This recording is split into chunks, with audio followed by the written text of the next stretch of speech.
Supreme court প্রাঙ্গণ থেকে আরো একবার একটু যুক্ত হব জাভেদ আক্তারের সঙ্গে, তার কাছ থেকে একটু বিস্তারিত তথ্য জানবো।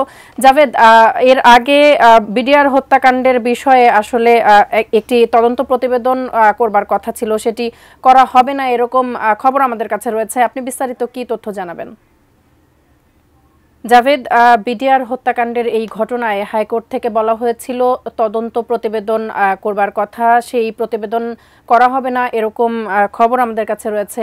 আপনার কাছে এরকম কোনো তথ্য রয়েছে কিনা এবং থাকলে তার বিস্তারিত জানতে চাই।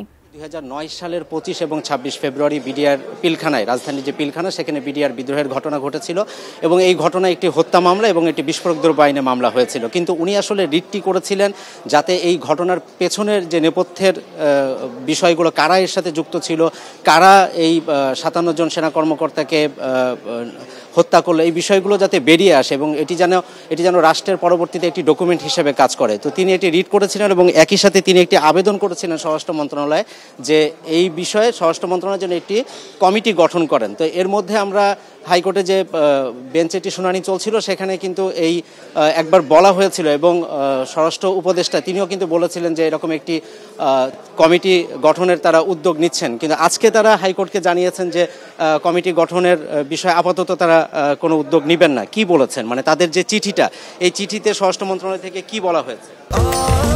স্বাস্থ্যকর অল টাইম ফ্যামিলি কেক, সব সময় অল টাইম হেলদি লাইফ। বিষয়টা হচ্ছে স্বরাষ্ট্র উপদেষ্টা যিনি, উনি সরাসরি মিডিয়ার সামনে যে কথাটা বলেছিলেন যে তারা বিডিআর হত্যাকাণ্ড নিয়ে নতুনভাবে তদন্ত কমিটি গঠন করে তদন্ত করবেন।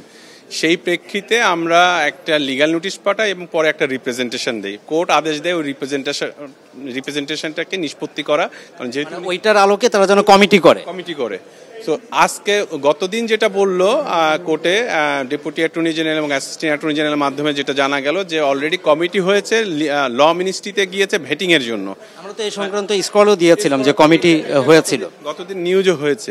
কিন্তু আজকে অবাক করা, পুরা ইউটার্ন দিয়ে সরকার আমাকে একটা ওই অ্যাপ্লিকেশনটা নিষ্পত্তি করলো এই মর্মে যে দুইটি ক্রিমিনাল মামলা চলমান আছে এবং মহামান্য সুপ্রিম কোর্টে এটা চলমান থাকায় বিডিআর হত্যা মামলা এবং বিস্ফোরক মামলা যেহেতু চলমান, বিডিআর হত্যা এবং বিস্ফোরক মামলা চলমান থাকায় নতুন করে এই মুহূর্তে কথার ভাষাটা হচ্ছে আপাতত কমিটি তদন্ত করা সম্ভব হচ্ছে না। অর্থাৎ কমিটি যে করা যাবে না এটা কিন্তু ওনারা বলে নাই ওনাদের যেই প্রতিবেদনে।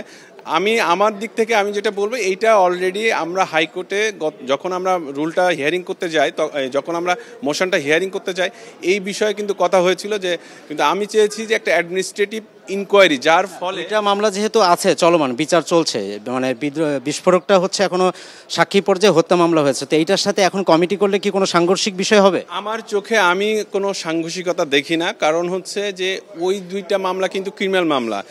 আপনি দেখবেন যে কোনো অ্যাডমিনিস্ট্রেটিভ কোনো যদি কোনো ক্রিমিনাল অফেন্স হয়, সেখানে কিন্তু অ্যাডমিনিস্ট্রেটিভ একটা ইনকোয়ারি হয় এবং সাথে সাথে কিন্তু ক্রিমিনাল মামলা রুজু করা হয়। এক্ষেত্রে কিন্তু অ্যাডমিনিস্ট্রেটিভ যে ইনকোয়ারি সেটা করতে কিন্তু কোনো বাধা নাই। ঠিক আছে, আমরা কথা বলছিলাম অ্যাডভোকেট তানভীর আহমেদ, যিনি এই রিটটি করেছিলেন এবং আজকে সরকারের পক্ষ থেকে হাইকোর্টে জানানো হয়েছে যে তারা আপাতত এই কমিটিটি করছেন না, তবে ভবিষ্যতে করবেন কিনা এমন কিছুও বলেননি। আবার কমিটি যে একেবারে করা হবে না তেমন কিছুও নাই। কিন্তু আমরা ধরে নিচ্ছি যে যেহেতু বিডিআর হত্যাকাণ্ডে দুটি মামলা